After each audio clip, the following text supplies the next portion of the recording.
Good evening. It is so nice to be with you this evening. My name is Meryl Johnson, and I'm a member of the State Board of Education, District 11. In 1996, the General Accounting Office said that Ohio was number 50 in the country in the conditions of its public schools, and number 1 in the country in the tax dollars that were going to private schools.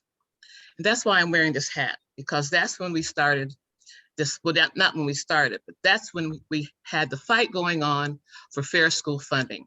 Supreme Court made its first ruling in 1997, stating that the way we fund schools is unconstitutional. And so 25 years later, I'm still wearing this hat. This evening, you will learn how the Fair School Funding Plan will provide an equitable, comprehensive, transparent funding model that will change the face of public education for 613 school districts and 1.7 million students across Ohio. I'm so glad you're joining us this evening. First, we're going to hear from Ryan Pendleton. Ryan Pendleton is the CFO Treasurer of Akron Public Schools, where he oversees a budget of more than $500 million in public funds.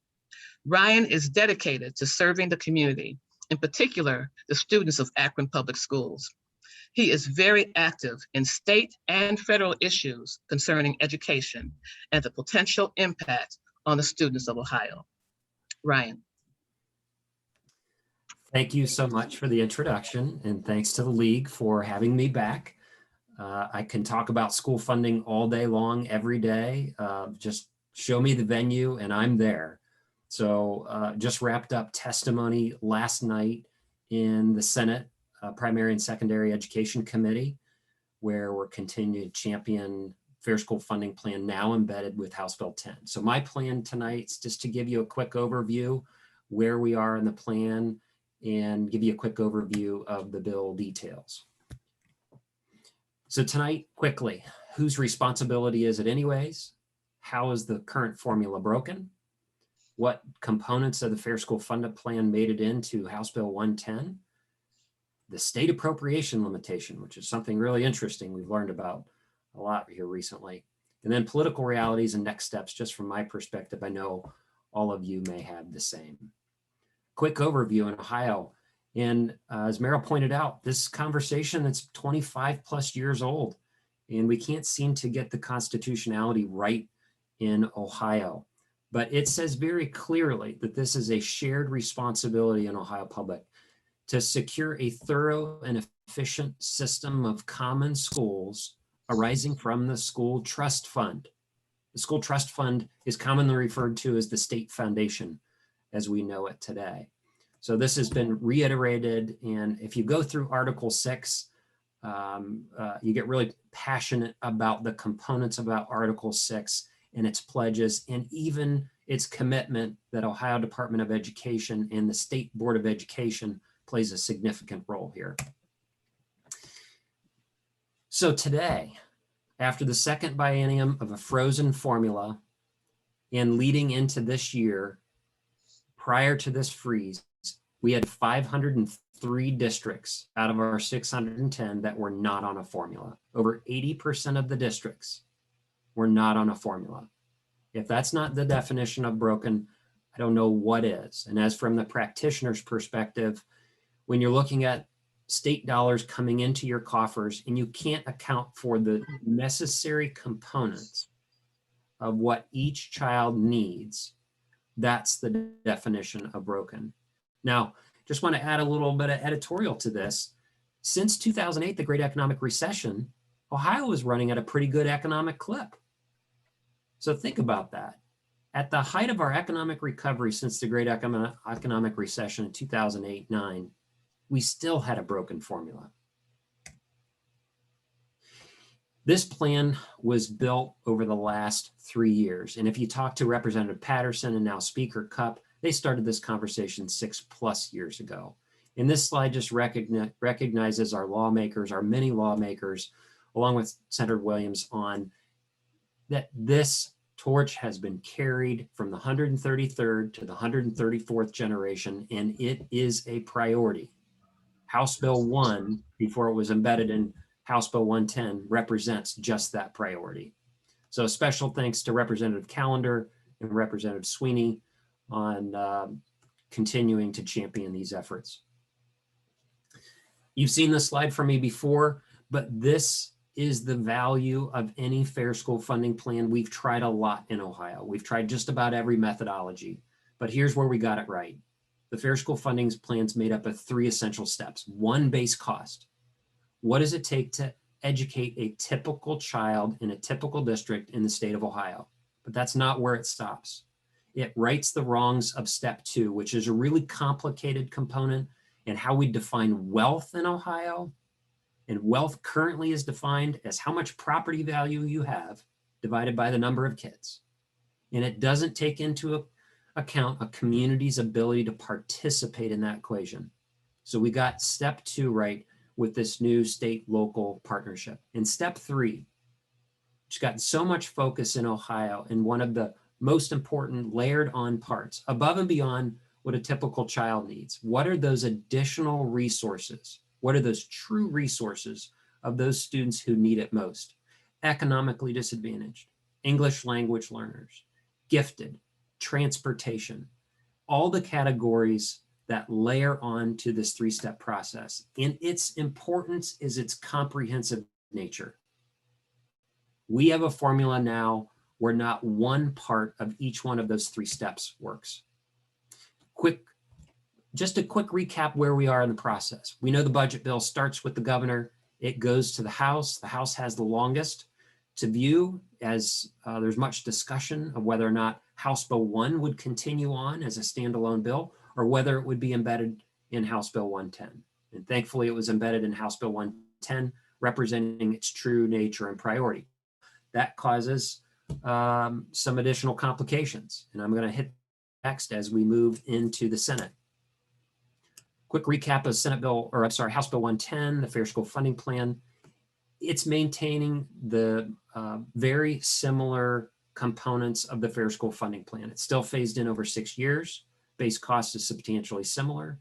The state-local share remains similar, and all categoricals remain except DPIA, which is referred to now as economically disadvantaged, is phased in at a different rate, which that hurts, but we're going to talk about that and why.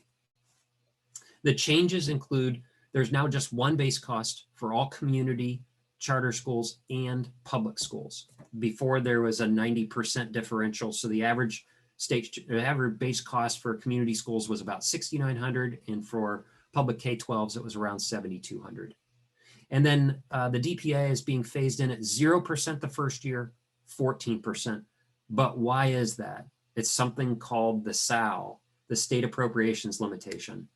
And just to get down to this so that we can move on with the rest of the presentation, this has existed in the General Assembly since 2006 to limit spending and appropriation growth, but it's got a fairly complicated calculation. And if you look at that 3rd bullet point, it provides just a 1.035% increase over FY21. So the necessary funds for House Bill 110 and all the other competing priorities were subject to this SAL, which is why DPIA, economically disadvantaged, had to be phased in. So as I mentioned to a few of our panelists before we went live tonight, the political realities and next steps from my perspective. We wrapped up testimony in Senate Primary and Secondary Education Committee last night, and we believe we have the next few weeks to get this done. Whether or not the Fair School Funding Plan is going to be picked up by the Senate remains unclear. So the time is absolutely now, and I know at the end of the presentation there will be an ask, but that ask I would encourage you is right now. And with that, I will turn it back over to you, Meryl. Thank you so much. Thank you so much, Ryan. Really appreciate that explanation. Next, we're going to hear from Dr. David Glasner. He is the superintendent of the Shaker Heights City School District. Dr. Glasner previously served as interim principal of Shaker Heights High School and executive director of curriculum and instruction for the district. Dr. Glasner was a graduate from the IB Diploma Program at Richard Montgomery High School in Rockville, Maryland. He holds a BA and an MA in history from the University of Pennsylvania and a master's degree in social studies education from Teachers College, Columbia University, as well as administrative certification from the College of St. Rose. Dr. Glasner earned his doctorate in urban education at Cleveland State University. So glad to have you here, Dr. Glasner. Thank you so much. Great to see you, Meryl. Ryan, thank you for that introduction. And also thank you to the League for hosting this event. The timing, as Ryan mentioned, is really in a lot of ways ideal because I think we have an opportunity across the state to now encourage our state legislature to take action on a much needed plan and policy change to help Ohio public school students. I will reiterate a few things that Ryan said and also share a little bit about my perspective as the superintendent of Shaker Heights, why this is so important. First of all, we need a plan that will fund our students and that is fair, that is predictable, and that is transparent. Right now, the funding formula or the funding mechanism for public schools and public school students is neither of those three things. In terms of being fair, we need a plan that will allocate money based on the needs of schools, students, and school districts. We want to move away from a model where a child's zip code determines the quality of the education that they receive. And this fair school funding plan is a step in that direction. We also need a plan that's predictable. And that's just, I mean, I guess I would say reasonable, right? I mean, I know when we plan for our future staffing capacity or the services that we're providing students or the other kinds of supports and interventions we want to provide for students, a lot of that rests on our budgetary capacity. And so we need a program or a funding formula that we can predict from year to year. Lastly, we need a formula that's transparent. Right now, it is incredibly opaque to learn how schools and students are funded. I know there's a little bit of a joke. Ryan, you shared a diagram showing how the budget is formed in our state legislature and how the funding formula is making its way through the legislature right now. There's a joke that there are only 3 people in the entire world who understand Ohio's current funding formula, and those 3 people never talk to each other. That's kind of the mode we're in right now. You know, it is incredibly opaque, it is not fair, it is not predictable, and we want to change that, and I think this provides us with an opportunity. I will say, of course, nothing is ever perfect, but this is really close. I think a sign of that is how universal the support for this funding plan is. I mean, I can't think of another time in Ohio public school district history where it is literally unanimous, the support that exists behind this proposal. Districts that are in rural areas, in urban areas, in suburban areas, large districts, small districts, affluent districts, less affluent districts, have all gotten behind this plan, and that speaks to the strength of this plan. For Shaker Heights, you know, I think we're very fortunate in regards to the funding that we get, but both from the state and from our local taxpayers. But we really believe here in Shaker Heights and elsewhere that this is for the universal good. It's good for Shaker Heights, and I know the legislators have done a great job of really making sure that no district or very few districts lose out in this proposal, even as the plan is phased in. But we believe that in the short term and in the long term, what's good for everyone is also good for Shaker Heights. We need to get this across the finish line. I don't think we've ever been this close. It is great to see that the House has supported this measure and incorporated it into the budget. And now we need to get the Senate to do the same. One area that I want to just specifically highlight, because this has been an issue that has come up quite a bit in Shaker Heights, is how the Fair School Funding Plan addresses vouchers. I will say, and this probably doesn't surprise anyone here, but The best vouchers in my mind are no vouchers. We want the state to support public schools. That said, we recognize the political reality that vouchers are here and they're definitely not going away, and they may be expanding. In that case, we want to make sure that vouchers are not taking money away from public schools, are not taking local taxpayer dollars specifically away from public schools.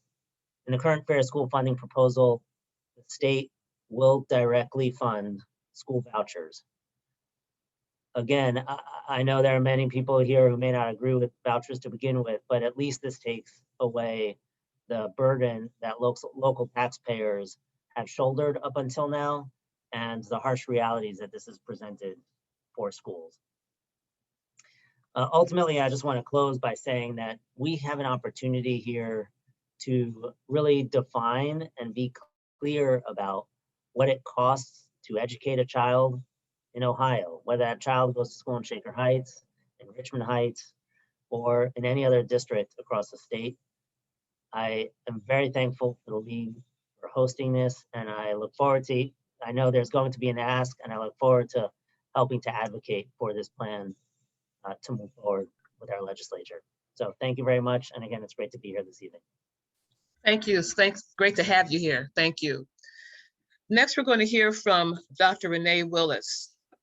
Dr. Renee Willis is the superintendent of the Richmond Heights Local School District. She begins her 7th year in this top post after having served for over 30 years in education.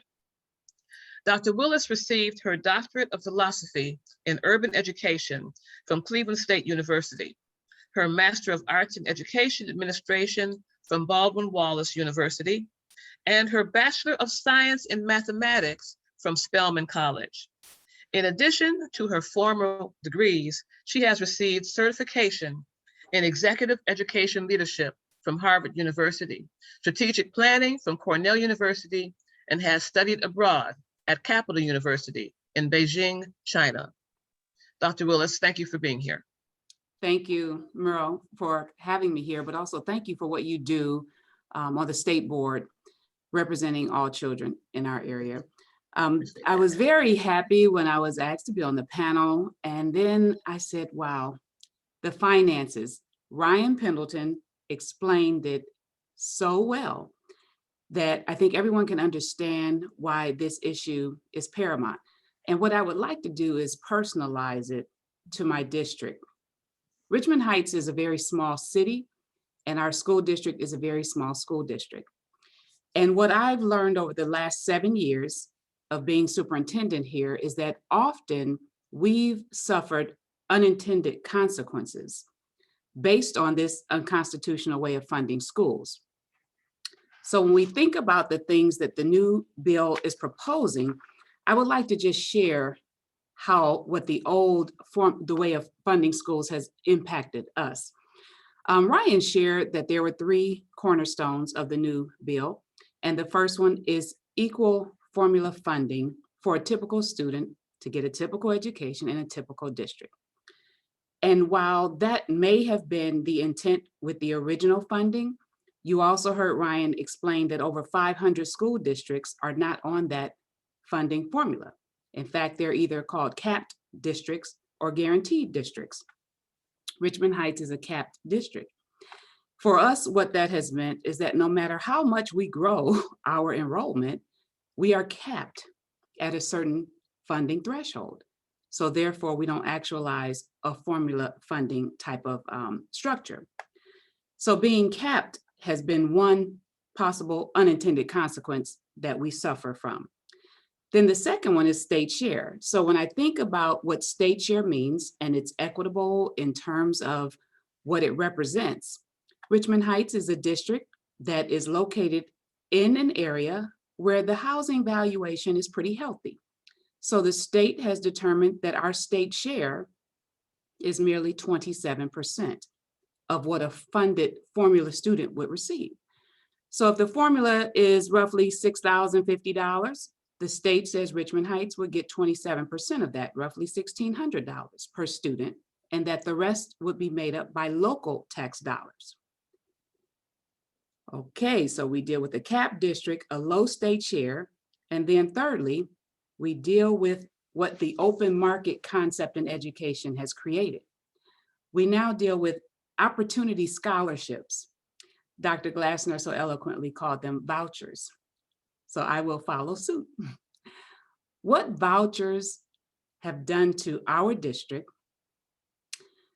is very much like what it's done to Cleveland Heights University Heights, except we're on a smaller scale, so we don't get that attention.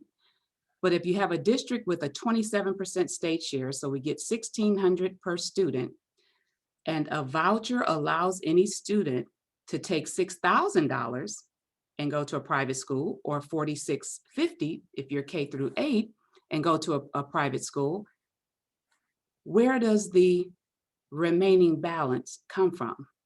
It is from our local tax dollars. So our local constituents are paying for private school educations under the guise of public school funding. So that's something that I have had to navigate and try to help people understand, because it's the public school that goes out for a tax levy. And then to try to explain that a lot of these dollars are going out into private and parochial schools. So again, unintended consequences, but they are very real. They are so real that our school district has had to write a check to the state at the end of the day after all of the funding was done. That was unbelievable. There have been years that we have had to write a check to the state rather than receive 1 penny in funding. So what do? As a staunch public school educator, you have to become an advocate for public schools, and you have to become a voice and testify and share the stories similar to what I've just shared and how it impacts each district differently. 2 summers ago, when legislation changed around Ed Choice vouchers, it no longer required a student to ever step foot in your schools to receive a voucher.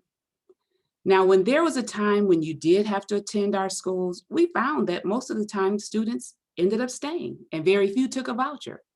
But when that legislation passed, we saw a 300% increase in voucher takers. So what that means for cities or communities like ours and like a Cleveland Heights University Heights, where many of the residents have always chosen to send their students to private schools long before vouchers existed. They now take advantage of an opportunity that's presented to them to take $6,000 or $4,650 out of the public schools budget to attend. That, again, has disproportionately affected districts like ours. So again, I will stand always as an advocate for public schooling. I believe public schools are the cornerstone of our great democracy. When you think back to whether it was Thomas Jefferson or Horace Mann that began with the ideology of public schools, I don't think, and I could be wrong, but I don't think that we would ever have envisioned it becoming an open market system like any other corporate entity where schools have to compete around how they're graded, measured, and viewed. And to that end, when we speak of Ed Choice, people will say, well, get out of Ed Choice status. And I would come back and argue that to get out of Ed Choice status means to raise your report card grade, and it also requires resources to do that.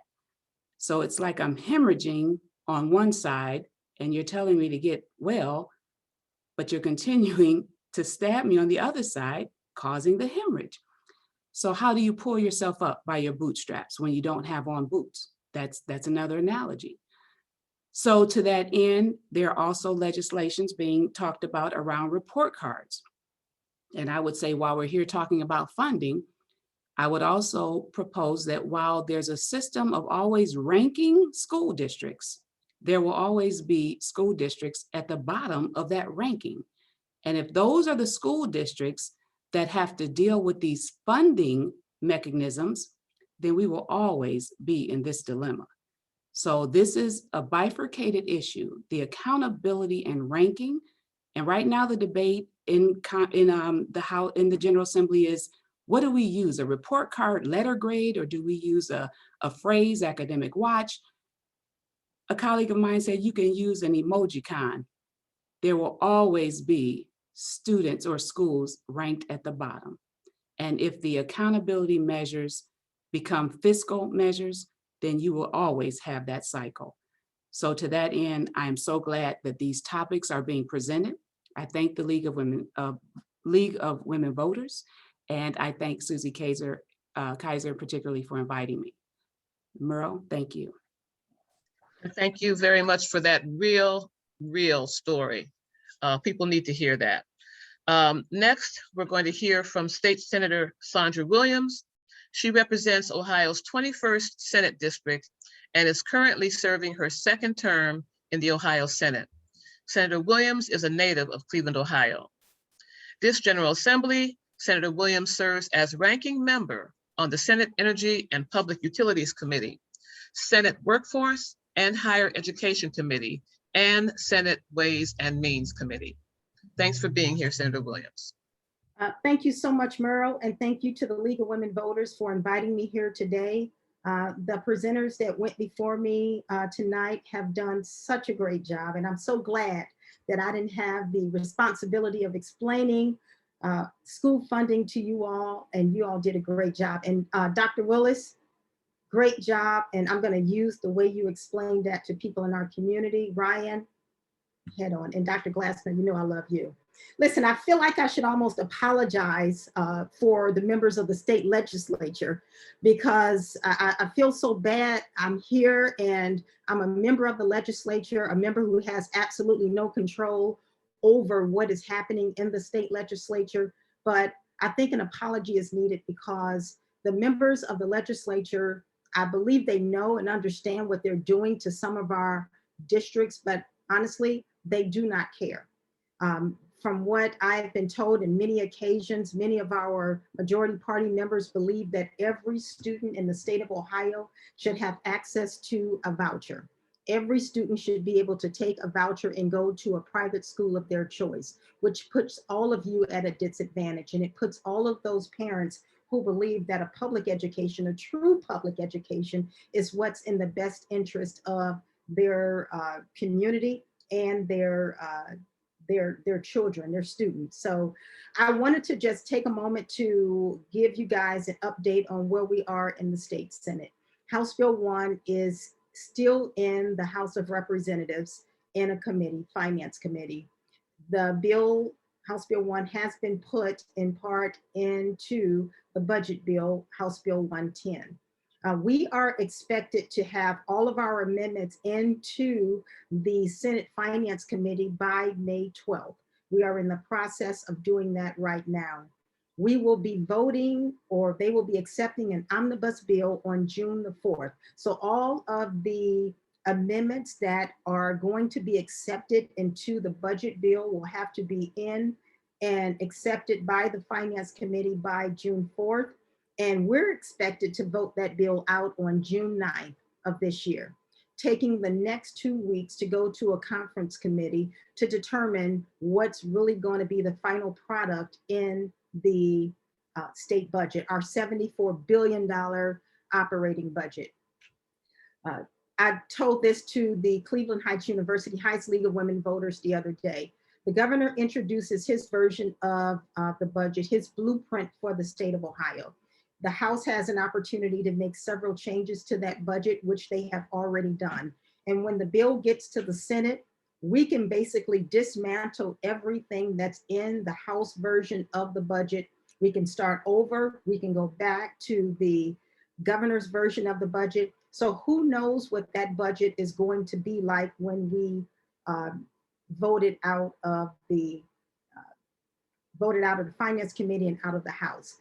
I would say this, there are a lot of people that believe that by passing House Bill 1, which is in House Bill 110, that their communities will be at a disadvantage, especially those wealthier communities. One of my colleagues said the other day that his district will lose between $1 million and $1.5 million in the first year that House Bill 110 or House Bill 1 goes into effect. He would lose that much money in the first year. And while he agrees that this might be a better finance plan for the school funding, it would be at a disadvantage to his district. And you have to think about that for a minute. Think about the fact that many of the people that are in our district, yes, they might in the 6-year period get more money, but when you're talking about losing $1 million right off the bat, they don't want to go and have to deal with their school districts and then go and get elected to office again, or try to get elected to office again, because people are going to question, what did you do with our money? So that's what you're running into. You're running into school districts losing funding from the state funding formula. You're looking at people who don't believe that we should have public education, straight public education. Some people who believe that private and parochial schools are what we need to have. Some people who believe that public schools are a failure to the school system, whether it be the Cleveland Public Schools, Shaker, Richmond Heights, Garfield Heights, any of the schools in our district. So you're dealing with that mindset. The question is, what can we do to change the minds of people? And that's where it gets very difficult, because if people within those communities don't speak up and let their legislators know that this is unfair to the 600 some odd school districts within the state, then they're going to continue to do what they want to do. It would be very good for all of us to have a separate line item dealing with the Ed Choice scholarships. I'm not sure if that will take place. Some people have asked me, what about the lawsuits that have been filed? Right now, the majority party has not really been concerned about that lawsuit. So we might do what we've done in the past with DeRoff and with other things that we've done. We will fund the schools the way we believe the schools should be funded, and then fight the lawsuits like we've done. And like we've done with DeRoff, we have not settled that lawsuit. We have not complied with the Supreme Court ruling, and the legislature just continues to do that. So I will just say this, I am with you all. My colleagues are with you all. Representative Janine Boyd, her parents are very sick right now and she couldn't be here with us tonight. She is with you all. Our entire Democratic caucus, we are fighting to make sure that this funding formula stays in place. If it can't stay in place, some of us are just saying, let's just have that separate line item for Ed Choice so we don't have to address some of the issues that Dr. Willis talked about in her opening comments. But this is what we're dealing with. So we need you to call everybody that you know across the state and have them come down to the legislature and testify. If we have to fill up every committee room in the state Senate, then we need to do that. Call friends in Republican districts all over the state, ask them to write letters, ask them to come down, call, and just let people know what they feel about what's happening. If we don't do that, then things will remain the same like they've done over the years. And I just want to let you know that I am here for you. I'm with you. I feel you. And I'll just open it up for questions after we get to the last speaker. I want to thank you, Senator Williams, for your support. That means a lot to all of us. So I want to thank you so much for that. We do have a few questions, and Senator Williams basically answered the first one. The first question was, what reasons do people give to oppose this plan? So Senator Williams gave a number of reasons. Do any of the other guests have any other reasons that people have given to oppose the Fair School Funding Plan? I guess you covered it, Senator Williams. Yeah, it's really all about money. Just Yeah. think about it. It's about the have and have-nots. And it's also about competition. And I hate to say this, it's the wealthy against the poor. And if you can really keep people in their same situation for a long time, just like the report cards. Dr. Willis, you mentioned this. Last year, we actually changed who qualified for Ed Choice. And there were a lot of wealthy suburban districts on the list for students to be able to take advantage of the Ed Choice voucher. So what did we do when that report card came up and those districts were on there? We switched it and said, we're going to get the 20% of the most impoverished districts, and then we're going to get the 20% of the worst performing school districts. Well, that took the wealthiest districts out because they're not poor. And then it ended up with just us. They did that at the last minute without talking to us. And one of the legislators actually said to me, Sandra, I could not let my districts actually end up on that list. We had to do something. I said, so you decided you're going to leave my district on and you took your district off? When school testing came into play years ago, when I first got in the Senate 6 years ago, and when the suburban school district students could not pass those standardized tests, those individual parents, the superintendents, the principals, everybody came down to the state Senate. One day, we had over 40 or 50 people testify. Within 3 weeks, they changed the law because those suburban school districts did not like it, and they said it was going to destroy their districts. So there's power in numbers, and we need to make sure that we show up and make sure we let people know and understand. And if we cannot do anything about it this year, there is an election coming up next year. Thank you. Just to mention, I'm glad you brought that up about the changing the percentage. One of the wealthiest districts that I represent, I was told that one of the people living there said that he would be able to use the voucher for his ski trip. So when you look at it like that, that's really, really unfair. And I'm glad you mentioned the importance of actually showing up, because we need to show up. There's another question, and this is for Dr. Glasner. How should we evaluate schools? Thank you very much for that question. And I'll answer this from my perspective. And of course, I know the other folks on this call may also have things they want to share.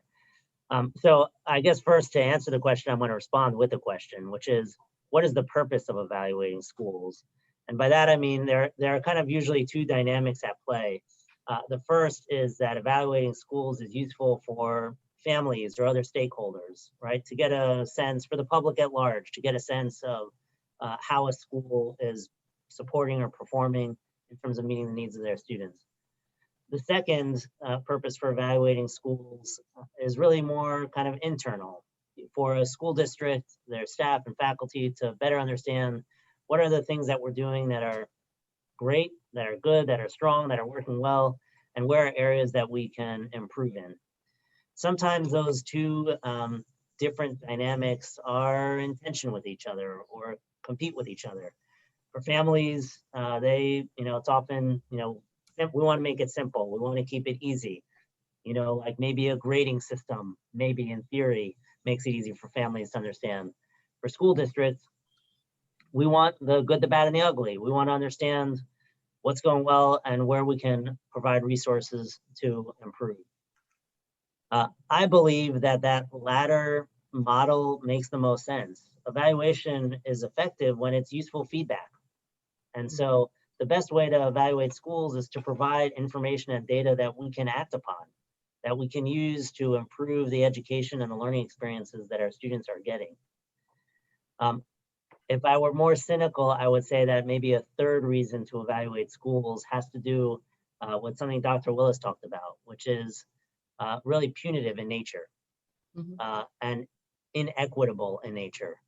We want to create a ranking system to prove that there are districts, usually whiter, more affluent districts, that are better than other districts, usually less affluent and more Black and brown in their makeup. I think that's the kind of system that we live under now in Ohio. It is incredibly inequitable. It is racist in nature. And I do believe that the Fair School Funding Plan and other measures like that really try to make sure that schools are operating on an even playing field and getting useful information is how we can try to move forward here in Ohio. Again, I know I answered that question directed to me, but I'm sure other panelists may have things they want to add. Well, I'm going to ask you, Dr. Glasner, I asked one of your teachers to mail a copy of your Measuring What Matters to me. And I just think it's a wonderful document and something that you mail out to all the parents in your district, right? Can you just talk briefly about the Measuring What Matters piece? Sure, thank you very much for bringing that up. Here in our district, we've come to understand that the report card does not measure what matters. nor does it give our families or our district staff a good sense of what we're doing here in Shaker Heights. So for the past few years, we've published a document called Measuring What Matters, where we try to share the information and data that really represents what our district does, the successes that we've had, and the areas that we're trying to grow in. This year, our document focused on our new strategic plan that we adopted a year ago, which really rests on the idea of advancing equitable outcomes for students, educational equity for students, and also integrating our international baccalaureate framework more deeply in our education. So we wanted to highlight, hey, these are the areas that we are setting for ourselves as a community. These are the goals we're setting for ourselves as a community, so that moving forward, we can really measure progress in those areas. We think that's a lot more useful than the evaluation metrics that the state has put out so far. Thank you very much. There's another question. It says, can you talk about the districts losing money? Are there many? Can that be neutralized? Ryan Pendleton, that might be one for you. Certainly. When we look at any formula and we compare it to fair school funding formula, the lack thereof in the previous attempts, it is very difficult to compare a prior formula and attempts to the current one. But just to cut right to the chase, because I think this is part of the honesty that when we traveled around the state of Ohio that I learned from my colleagues, is this has funded and guaranteed districts that have lost students. We have a declining enrollment in the state of Ohio. And the funding formula is as broken for them as it is for those students who are economically disadvantaged, who have increasing pipelines in pipeline districts in the state of Ohio. So let me answer it with saying there are about 90 districts after the full 6-year phase-in that have equal or less money. It is not substantial, but if our definition of success, which unfortunately that's been the pressure of kind of a residually based funding mechanism year over year, if I don't see an increase, then it's a bad formula. Let me give you some examples of how this might ring true, just to let you know that even though the school community is driving this conversation, we're being real about its formula. There are school districts in the state of Ohio that we mentioned in testimony last night in committee that when we started this process was one of the lowest or the 5 poorest districts in the state of Ohio. Now remember, poor is an income wealth currently in the formula. It's property wealth. Today, it's one of the top 5 wealthiest districts. And because of property valuation complaints and due to the pipeline and public utilities that went into that district and likely tax changes that are coming and they're facing already, within the next decade, it will return back to one of the poorest districts in Ohio. What the point is here is we need a formula that works and it's dynamic, it's not static. So we have a broken formula now, we have declining enrollment, student-based districts who are on a guarantee, who may be funded for districts for students that they don't have. We have increasing student enrollment districts. My partner on base cost, Tom Hostler in Perrysburg, who's been on the ballot 7 times in the last 10 years. We have everything in between about how broken this formula is. So the question about can you mitigate it? The question is, we need a dynamic formula that's comprehensive to start, that delivers the necessary resources to those students who need it. And we need a process through the commission that's identified in House Bill 110 that studies this every few years. And so the true treasure hedge that I'll give you is it's really difficult to predict 6 years out. Look what's just happened over the past year and a half and how much has changed in that time frame. So I want to be honest about those simulations. Right now, the printed simulations say there are about 90 districts that do receive less money, but I think the formula works. Thank you. As a follow-up to that, another question, if adopted, will the Fair School Funding Plan reduce the need for local levies? The simple answer to that is yes. Not as long-winded of an answer this time around, but the simple answer is yes. So if we get the state share index correct, the state-local partnership that Dr. Willis talked about, it is going to right the wrongs over the past few decades in redefining what that true wealth calculation is in a community's ability to participate in the equation, which is the constitutional part. If we get that right, then it should right the wrongs and it'll lengthen the time in between school levies. It will not eliminate them. As we mentioned right up front in that first slide that I shared, it's the Ohio Constitution. This is a shared responsibility, but the frequency, the over-reliance. I often tell the quick story about Summit County to let this settle in to the lawmakers I've met with over the past few years. Summit County has 17 districts. And when you talk about one of the wealthier districts, I'm not going to mention them by name, they say, oh yeah, that makes sense that they have a higher effective tax rate. But when I mention one of the top highest effective tax rate, so tax effect on its local, is Akron. And it has been Akron because we have all that property value built up over generations. They say that doesn't make sense with the lowest median income. So we've righted the wrongs on this distribution formula, I believe. All right, thank you. Here's another question. How will communities cover the cost of things not included in the Fair School Funding Plan? Anybody want to take that one? I'll jump in. Or actually, Senator Williams, I see you going. Well, I would just say that it would be the same way they've always covered it. They will come back to the residents of the city and ask for more money through a levy.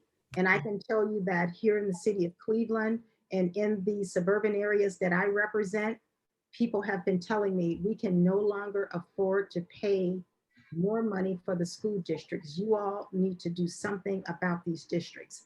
And when people who don't have children anymore, who are living in our districts, companies start asking their employees not to support levies because they don't want to pay taxes or anything else, we're going to have a big problem. So they're going to come back to the voters who are overburdened with paying. Property taxes are already too high, and we're just adding on more and more to them. And that is unacceptable. Thank you. Senator Williams, another question for you. Are you finding it hard to get people to testify during COVID? What is the next most effective way to testify if you aren't able to get to Columbus to testify? We have had a lot of people coming down to Columbus to testify. Well, first of all, when we started out, we did not do social distancing. People were not wearing masks, and it was like a free-for-all in the state legislature. Now we have separated the seats out so people could feel a little bit more comfortable. But I can tell you, since the budget started, that is when people have finally started coming down to the legislature. We don't have the participation like we normally have. So if you cannot come down to Columbus, you can submit your written testimony to members of the legislature. The chairman of the committee will submit that on our laptops. But let me just be honest with you. In one committee, and this was something dealing with wind turbines and the look of solar panels, we had over 300 people submit written testimony. We probably had over 100 people come down to testify. Think about whether or not your testimony is going to be read. If you submit your written testimony, of course, I'm going to read it. My staff members are going to read it. But when you have all of those people in front of you and you have so many people and so many committees, it's very hard to make sure your voice is really heard. And I'm just being honest, it doesn't seem fair, but those documents that are being sent in may or may not be read by the members of the legislature. So it's best to come down, but if you cannot go down, make sure your voice is heard by submitting your testimony.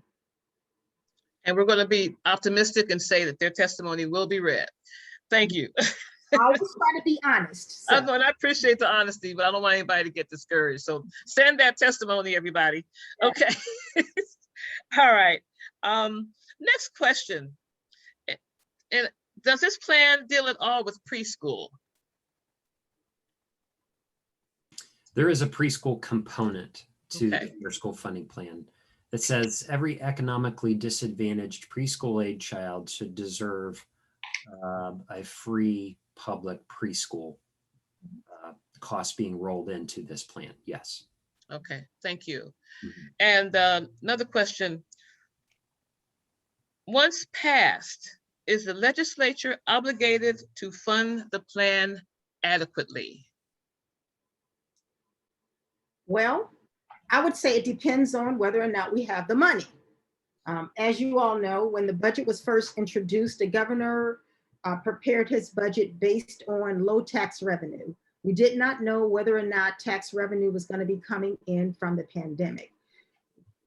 What has recently occurred is that our Legislative Service Commission's fiscal office has found higher tax revenues than the governor's people. So right now we're trying to determine whether the Office of Fiscal Management is correct, or whether the governor's fiscal people are correct.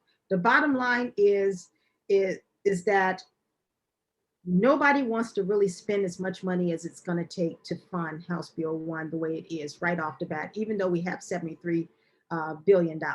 We fund the prison systems, we fund everything else that we want to fund, but we don't want to fund education. The money is there, but at this point, it is believed that the best way to properly fund House Bill 1 is to phase it in over several years. Okay, thank you. Since you mentioned the governor, has the governor taken a position on the Fair School Funding Plan, Senator Williams?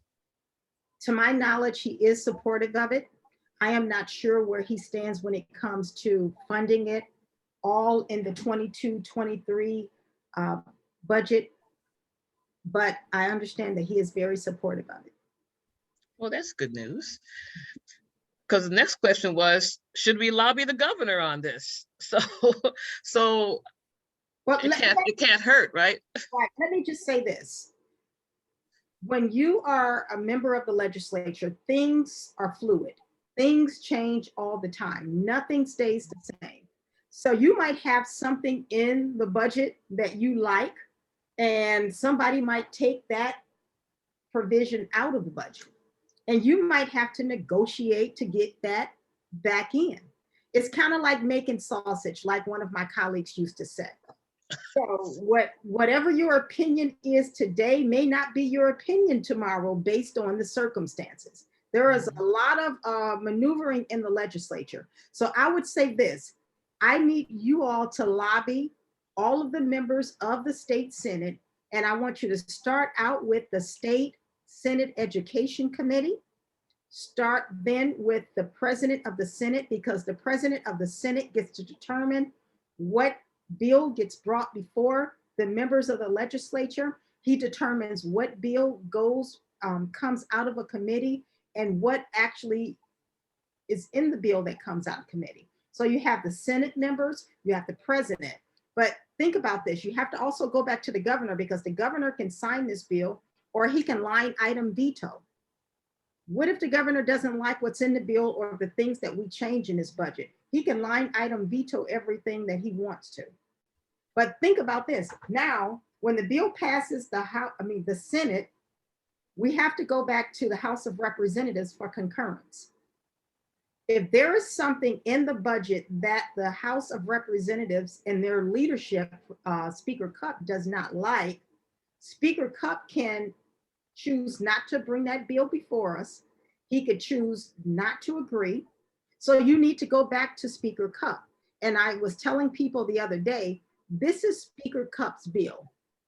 So Speaker Cupp could actually, if he chose to, hold up every bill in the legislature until he got his way. That is how much power the Speaker of the House has. He could say, I sent a bill over to you with House Bill 1 in it. If you do not include the provisions that I sent you, then I will not bring this bill up. Now, by the Constitution, we are required to pass a bill by June 30th, But like we did 2 years ago, we could be at an impasse and not pass anything. We could just sit there. So I would say put the pressure on Speaker Cupp to hold strong against all of his colleagues until he gets what he wants. Last year, we had the bill out of the House. It was in the Senate.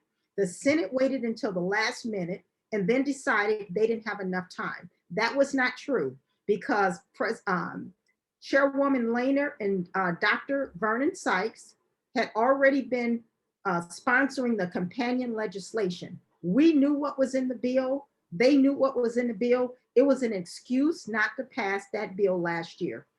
Don't believe it. Put the pressure on Speaker Cupp to make sure he stands strong for his bill.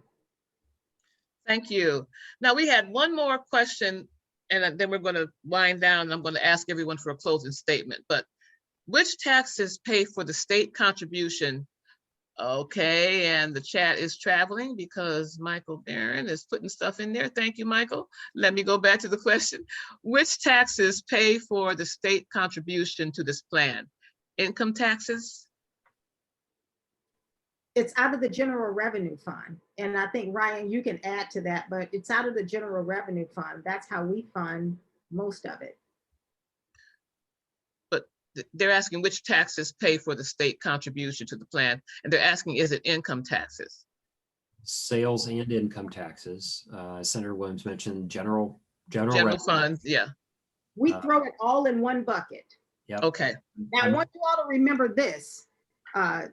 And I don't know how much this plays into it, Ryan, you can. Over the last couple of weeks, since the pandemic has started to wind down, the majority party passed a bill that says that communities will no longer be collecting or can no longer collect income tax from people who are not working in their communities. So if I work in the city of Cleveland, if my business is in the city of Cleveland, but I'm working from home in Solon or Shaker, I no longer, after 90 days, will have to pay taxes to the city of Cleveland. So city of Cleveland, for example, will lose between $10 million and $100 million if we actually enforce that provision. What role that will play in school funding, Ryan, you might be able to better answer that. But what you're expecting from a local government and a local community and local taxes might take another hit, because now those individuals who have been working like we are right now behind our computers, sitting in our pajamas or our jogging pants, will no longer have to pay taxes to the bricks and mortar of the city where their brick and mortar business is. So that's another question that's going to come up. That's going to hit a lot of our local communities too. And is that law, has that been signed by the governor? Yes, it has. That was the bill that overturned the governor's right to create a state of emergency. And oh, that was a part of that? Yeah, it was snuck in at the last minute. Wow. So I'm not sure what role that's going to play, and nobody can really answer the question as to whether or not those taxes that are not collected by the city where the business is will then be collected by the city where the actual resident lives. Maybe one of the superintendents or Ryan, maybe you guys can answer that question, but that might also play a part in how much money we actually have in our communities. Wow. So on that note, we're going to ask for a closing statement from each of our speakers. And Ryan, would you like to go first? Thank you, Meryl. I did post in the chat a list of Senate leadership and their contact information. Thank you. The education associations reached out first thing this morning after wrapping up testimony last night and realize we have very limited time to reach Senate leadership, as you mentioned, Senator Williams, prior to a couple weeks into May. And these decisions about whether or not to include the Fair School Funding Plan in the Senate's budget deliberations is going to be made. So we encourage you to contact these Senate district leaders, the Senate Primary and Secondary Education Committee now, tonight. Start sending letters, make phone calls, let them know that the only way that we fix the woes of this past, 24 years since the last ruling Since, yeah, is by a fair school funding plan. So thank you. and thank you. Renee? Thank you. My closing statement is one, again, where I try to pull at heartstrings, because the funding piece, we leave the experts like Ryan to educate us on that. But as the educator of a public school district, in a public school district, I want people to always remember that our mission is to educate the entire citizenry, no matter your economic ability, no matter your cognitive ability, no matter your physical ability or disability. So we don't have the luxury of saying no to anyone. And that is what public education is all about. However, it will take the advocacy of those people that are not impacted by such inequities to become a voice for often the voiceless, the marginalized, the disenfranchised. We need advocates that can understand what's happening, speak, travel, testify on behalf of those that don't or can't or won't. So that is my closing comment, and that is the battle that I will continue to fight as I follow the lead of those financial experts like Ryan. And I appreciate so much what he's done with this Cupp-Patterson original bill. So thanks, Ryan. Okay. Thank you, Renee. And David? Thank you. I'm going to build off of what Dr. Willis said. I 100% agree.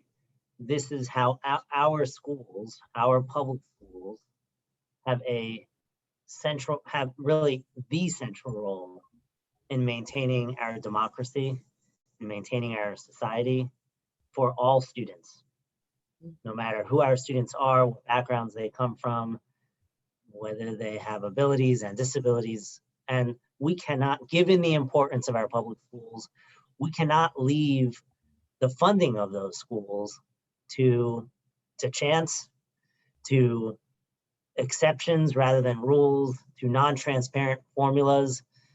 We need a fair and transparent and predictable funding formula, and this is it.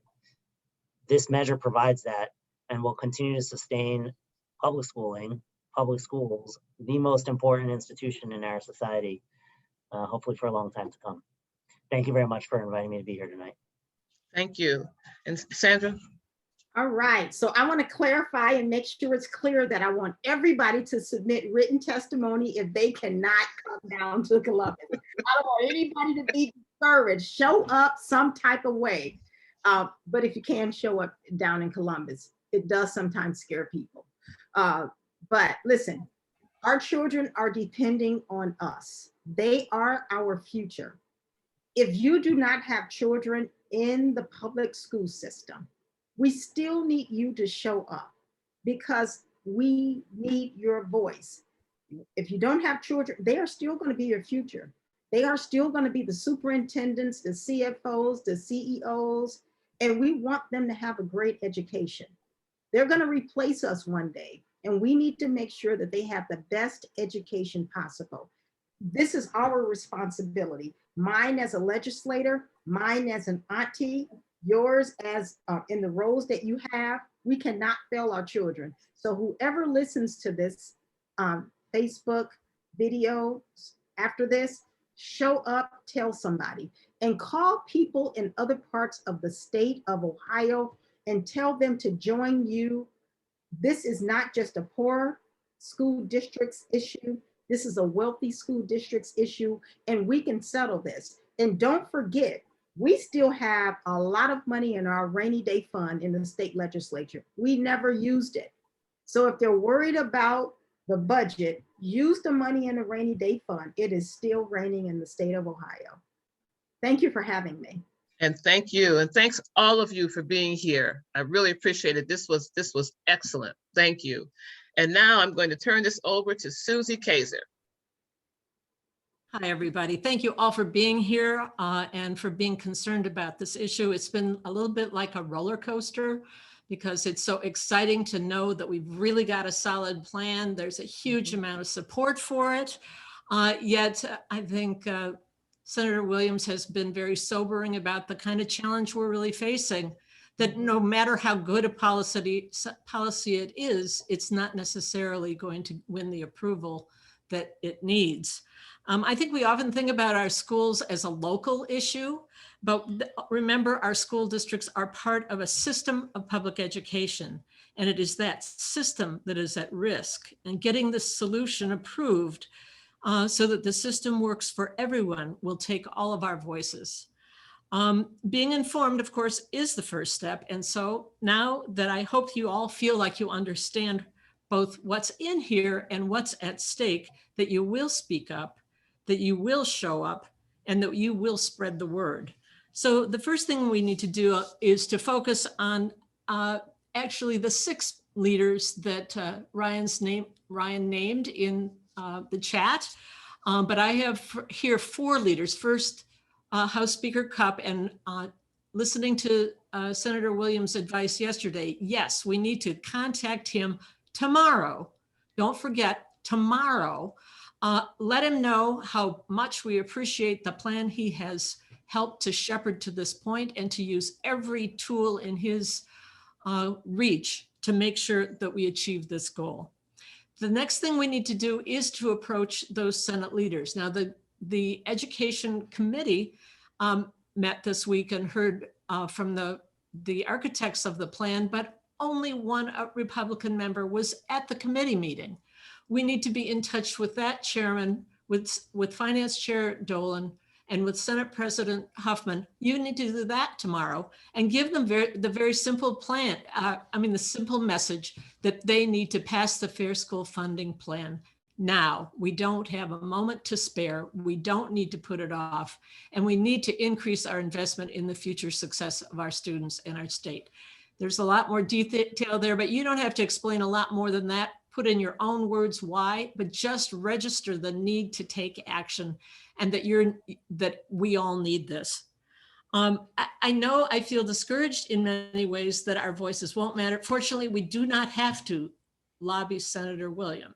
I think she's on board, and I think we need to thank her for fighting as hard as she does for our interests, and we need to be sure to do that now and whenever we can. Next, the next step is next week is when the Senate Education Committee will keep having testimony, and I believe it's at that time that public comment will be accepted. So get your thoughts together, get a Shaker argument, get the Richmond Heights argument, get those voices there in whatever way you can, either as individuals or get a collective voice, and get that testimony submitted. Be sure to send those letters with personal stories as well. And I know legislators like to listen to their constituents first, but all those senators in leadership positions are leaders of the state legislature. So they need to hear from us too, and our voices do matter. And then please keep watching for action alerts. We're lucky that we have somebody on the prowl, both in Ryan Pendleton and John Patterson and Senator Williams, who know what's happening and can give us a heads up quick. And the league will continue to be sending out action alerts. And it would be really important that the Shaker League get mobilized as many members of the league as possible. 2 voices are not enough. We have a lot of voices. We need to use all of them. And that can be a local project to mobilize everybody. The other thing we can do is do some public pressure. This is a perfect moment to write letters to the editor to express your support for this, and what a tragedy it would be for our system of public schools if a few legislators stop this from happening. And why not organize a rally to show your support for public education? We need to be as visible as possible. The public school voice has been often quiet, focused only on the local funding issue, and we need to be a public and publicly visible voice for public education. So we just have to keep trying, and we have to, each of us, do what we can to make a difference here. And so with that, I want to thank all of our presenters for the work you do and the way you've framed the concern and how much we all have to do together. I look forward to working with everybody. Thank you, Susie. And it's time for me to close. And you've heard this name tossed around a lot, Nate DeRolf. Well, I want to close by quoting the adult DeRolf. He said, I remember thinking when I was in high school, man, this would be great if by the time I get to be a senior, this will be fixed for my younger bro. There will be some changes for him, and that didn't happen. And I have younger cousins. Maybe it'll be fixed by the time they're in school and in high school. It didn't happen. And now I have kids of my own. That's from Nate DeRolf, plaintiff in the DeRolf case. So hopefully it says I'm worth it. All of our Ohio students are worth it. Hopefully I'll be able to put this hat away for good. I hope. Thank you so much, everybody, for being here. Those of you who are watching or listening, thank you. This forum is now over. Yeah. See you.